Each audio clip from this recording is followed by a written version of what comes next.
আপনারা সূরা বুরুজ পড়বেন, এখানে একটা ছোট বালকের কথা আছে।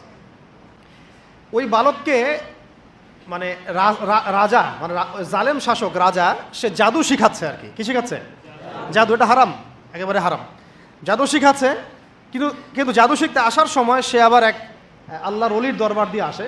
ওর কাছে তখন আবার ওই কথাগুলো খুব ভালো লাগে, সেখানে বসে দিনের কথা শুনতে শুরু করে। এদিকে আবার জাদুও শিখে, এদিকে আবার দিনের কথাও শিখে। এক পর্যায়ে তার মধ্যে এটা মানে প্রাধান্য বিস্তার করলো যে এটাই মনে হয় সত্য, আল্লাহর দিনের কথাটাই সত্য।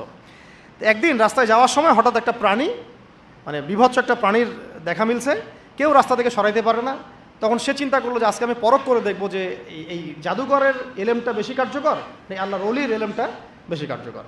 সে একটা পাথর নিয়ে নিক্ষেপ করে বলল, যদি হে আল্লাহ, আল্লাহর ওলি তোমার কাছে, এই পাদ্রী বুজুর্গ তোমার কাছে বেশি মাকবুল হয়, তাহলে আজকে এই ঢিলের ওসিলায় তুমি এই প্রাণীটাকে মেরে ফেলো। তো ওই ঢিল দেওয়ার সাথে সাথেই প্রাণী মারা গেছে আর কি। তো তখন সে মাশাআল্লাহ ইসলাম কবুল করে ভিতরে, কিন্তু প্রকাশ করে না। পরে যখন প্রকাশ হয়ে যায় তখন তাকে মেরে ফেলার জন্যে, আমি শর্টকাটে বলতেছি, ওই শাসক কী করলো, ওর সেনাবাহিনীকে লেলিয়ে দিল, ওকে নিয়ে যাও পাহাড়ের উপর থেকে ফেলে দিবা। পাহাড়ের উপরে উঠেছে, সে ফেলাই দিবে তাকে।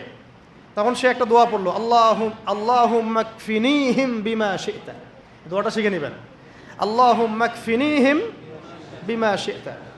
আমরা এই দোয়াগুলো করতাম, আল্লাহুম্মা কফিনিহিম বিমা শি'তা, আল্লাহুম্মা ইন্না নাজআলুকা ফি নুহুরিহিম ওয়া নাউযু বিকা মিন শুরুরিহিম, ইয়া মুনজিলাল কিতাব সারিআল হিসাব ইহজিমিল আহজাব, আল্লাহুম্মা হজিমহুম ওয়া জালজিলহুম। এগুলোর যে ইফেক্ট এটা আমরা নিজের চোখেই দেখেছি। ঠিক আছে, এই দোয়াগুলো শিখবেন। তো সে দোয়া করলো, আল্লাহুম্মা কফিনিহিম বিমা শি'তা। তো তাকে তো ফেলাতে পারলোই না, বরং ওরাই নিচে পড়ে গেছে। সে হেঁটে হেঁটে রাজদরবারে আসছে, কী হলো, তোমাকে মারতে পাঠালাম, কী সমস্যা, কীভাবে আসলা? এইভাবে। আবার পাঠাইছে সেনাবাহিনী, যাও একে সমুদ্রের মাঝখান থেকে ফেলে দিবা, পুরো সাগর থেকে ফেলে দিবা। ওই সাগরের মাঝখানে নিয়ে যাওয়া হলো, ওখানেও সে আবার দোয়া করছে, আল্লাহুম্মা কফিনিহিম বিমা শি'তা। সাগরে ঝড় ওঠা শুরু হলো, ওর সেনাবাহিনী পড়ে গেছে, সে আবার সেফ অ্যান্ড সাউন্ড চলে আসলো রাজদরবারে। কি সমস্যা হে তোমার, তোমাকে মারা যাচ্ছে না কেন? এই ছেলেটাকে বাদশা বলতেছে যে তুমি কে হে, মারা যাচ্ছে না কেন? তো সে বলতেছে, দেখেন, আপনি যদি আমাকে মারতেই চান তাহলে আমি যেটা বলি সেটা করেন। আচ্ছা, কী সেটা?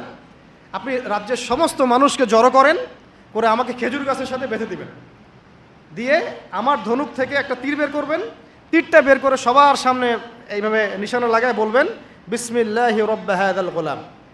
মানে হচ্ছে আমি এই ছেলেটার রবের নামে তীর নিক্ষেপ করছি। কি বুঝলেন? আমি এই ছেলেটার রবের নামে তীর নিক্ষেপ করছি। তো রাজা তো ব্যাস, যারা একটু ক্ষমতাশীল হয় তারা একটু মোটা বুদ্ধির হয়, তো তারা এই কাজই করলো। সমস্ত লোকজনকে জড়ো করে বিসমিল্লাহি রব্বি হাযাল গোলাম নিক্ষেপ করলো। ছেলেটার হাদিসের মধ্যে আসছে, ছেলেটার এই জায়গায় তীর ঢুকে দিক দিয়ে বের হয়ে গেছে।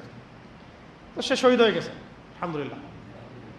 এমন এই দৃশ্যটা দেখার পরে ওইখানে উপস্থিত সব মানুষ ইনস্ট্যান্ট দেন লা ইলাহা ইল্লাল্লাহ এটা সাক্ষী দিয়ে মুসলিম হয়ে গেছে।